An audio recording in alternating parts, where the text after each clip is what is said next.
Liv Morgan versus Ronda Rousey is booked for SummerSlam. How is Liv gonna defeat Ronda, and what is Ronda saying? And Natty Boomalady. Did I just hear you? Mia Yim and Deonna Purrazzo put on a heck of a main event. Cora Jade and Roxanne Perez are the new NXT Women's Tag Team Champions. Lacey Evans gives up being babyface, and Becky Lynch is f***ing with Bianca Belair again.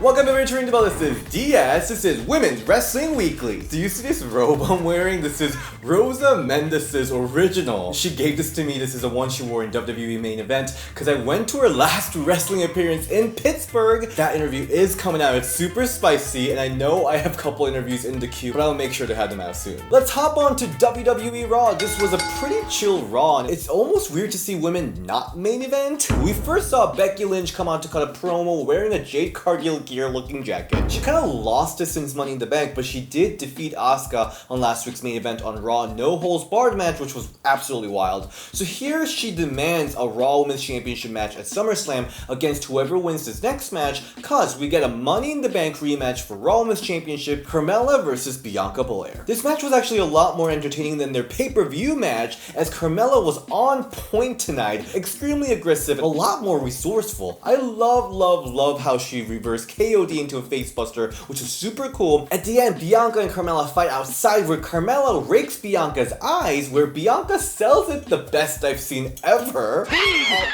Then Becky, who was sitting by the side, comes in to distract while Bianca's trying to regain her eyesight and missed the 10 count, having her lose this match. Carmella then poses with the Raw Women's Championship belt, but obviously you can't win the title with the count out. Bianca, frustrated with Becky's mind game yet again, grabs Carmella and hit her with the huge KOD. I really don't want to see Becky versus Bianca already, but she sure knows how to tell a good story. I'll need something more than just a mind game to make this SummerSlam match interesting if it's happening. I don't know, maybe throw in Bayley or something. Either way, enjoyed this segment a lot. Stratified. Next we saw rather a random tag match, Alexa Bliss and Asuka teaming up to face Nikki ASH and Doudrop. It seems like since the loss last week, Asuka may be sidelined from the spotlight for a bit, because commentary focused a lot on Alexa Bliss and how she's on her way to regain her glory from old days. There were a couple of really great spots, like Asuka kneeing the heck out of flying Nikki ASH. Alexa then hits a beautiful DDT with the leg swing to defeat Nikki and win the match, and I really like the little handshake she did at the end. Not really sure where this is going yet, and I feel so bad for Nikki and Doudrop because WWE has completely forgotten about tag team division and the tournament they were supposed to hold. But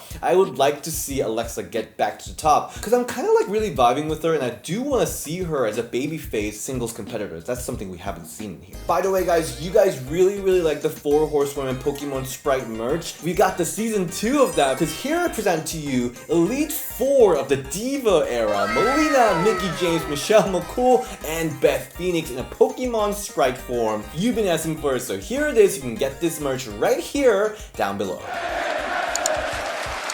NXT American Bash time. We've got NXT Women's Tag Team Championship match, Cora Jade and Roxanne Perez versus Toxic Attraction. Team of Cora and Roxanne is actually really cute together, and the light in the ring canvas was also so adorable. This match was really fast-paced, fun match. Cora and Roxanne as WWE's new team bestie worked really well here, but I think it's also my first time really vibing with Toxic Attraction as a team, as they had really great chemistry with their opponents here. I love Roxanne working as an underdog as always, but oh my god, when she started biting on the bottom rope, that was really everything. We saw Mandy Rose pull out referee outside the ring to stop him from counting 3 after the huge double super kick, and she then got ejected for that, very deservingly so. And then Gigi hits her fake super kick connected to STO, which looked really good, which I thought would be the end, but Cora for the save, and Roxanne hits the Pop Rocks for the win, becoming the new tag team champions. Love this match, love the freshness of this team. I do feel really bad for Katana and Kayden, but it's a stratified for me. After this match, we learned that Roxanne is cashing in her title shot next week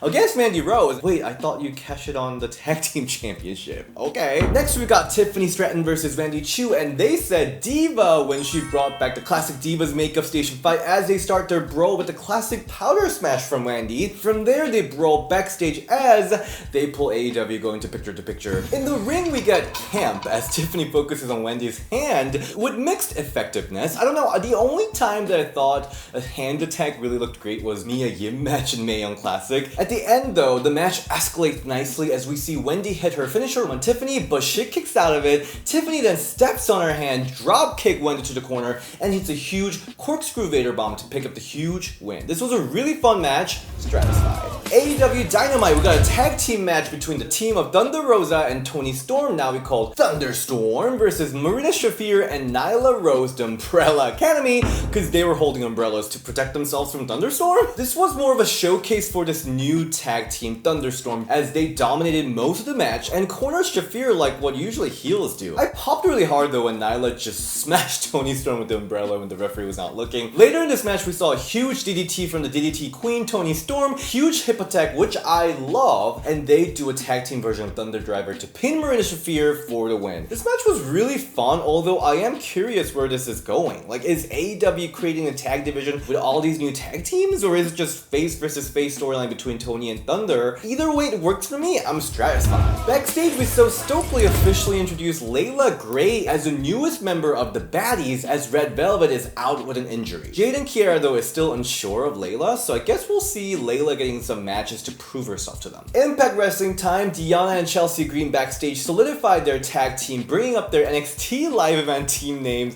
Vexed, which I feel like it does not work as well after COVID time, but if Deonna could make Virtuosa stick, she can probably do anything.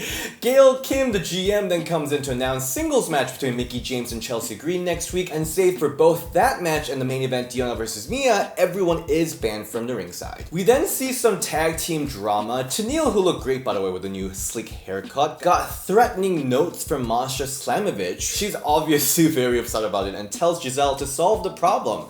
On Rosemary and Taya's side, they're frustrated that they're outnumbered by the Influence, who now have 3 people in the group, so they decide to take the dangerous trip to Undead Realm to retrieve Havoc. This is gonna be a really fun one. I love when Impact gets really wacky like this, and hopefully they can find Su Yung in there too. The main event was Mia Yim versus Deonna Purrazzo, #1 contendership match for Jordynne Grace's Knockout Championship match. This was an excellent 15-minute back and forth match between the 2 top stars of the Knockouts division. It was really hard hitting, and especially noteworthy was both exchanging variations of Pile Driver, where Purrazzo hits Queen's Gambit for a very close 2, and Mia Yim hitting the package Pile Driver, but Purrazzo kicking out in 2, which was another big surprise. At the end, Mia Yim hits yet another package Pile Driver and then finishes Deonna with an Eat Defeat for the win.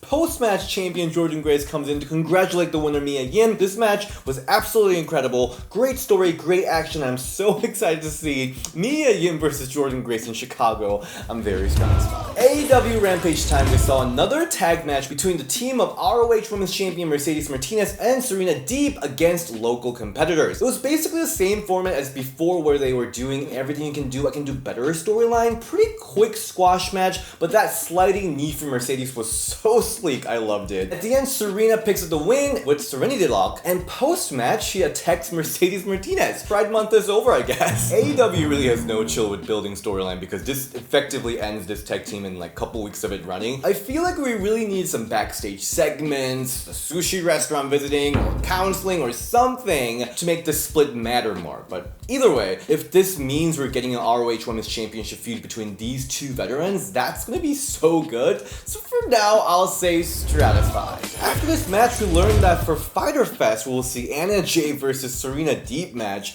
I know this is AEW, but this was really random. WWE SmackDown time, we saw the newest SmackDown Women's Champion Liv Morgan come out, this time getting interviewed by Michael Cole. I love that she's testing out different ways of holding the title on her entrance. She's figuring things out. She's newly champion. I think her going over and over again about how much this means to her, and this is her dream, and everyone should follow their dreams, like, it gets old pretty quick. But the moment I was thinking that, she shows some real emotion about how excited she actually is.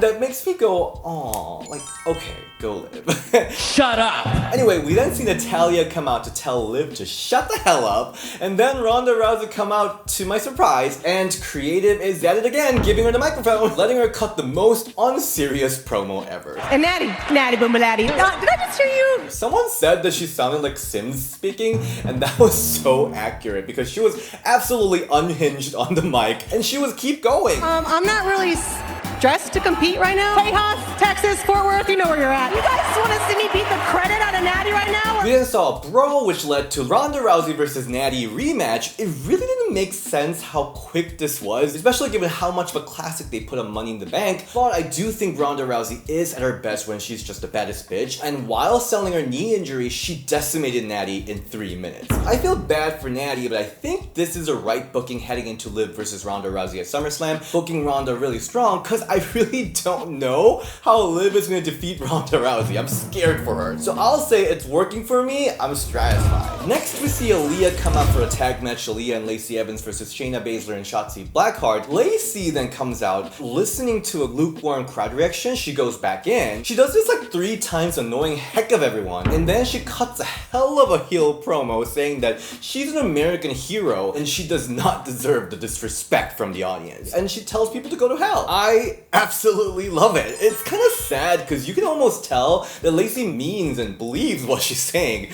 She shares her actual life story. She's athletic, she's a veteran, she's respected backstage, but people, the crowd, continue to not like her as a babyface. She herself is probably very frustrated with it, and it shows in her incredible heel promo. It's just, we love to hate you. Lacey is such a good heel, and I think this version of Lacey could even be better than the Southern Belle because there's some reality mixed into it. I absolutely love it. And then she hits Aaliyah with the huge women's right, leaving her partner laid out. Incredible. Thank you everyone for joining in for this week's review. Also, please check out my newest documentary for NBC that just came out this week, The Connect the Dots, where I was tested to make connections between climate change, face mask, and plastic surgery. You'll be surprised. Also, you can follow me at DSShin on Instagram and RingTheBellDS on Twitter to see my selfie with Rosa Mendes. Alright, see you next time. Bye!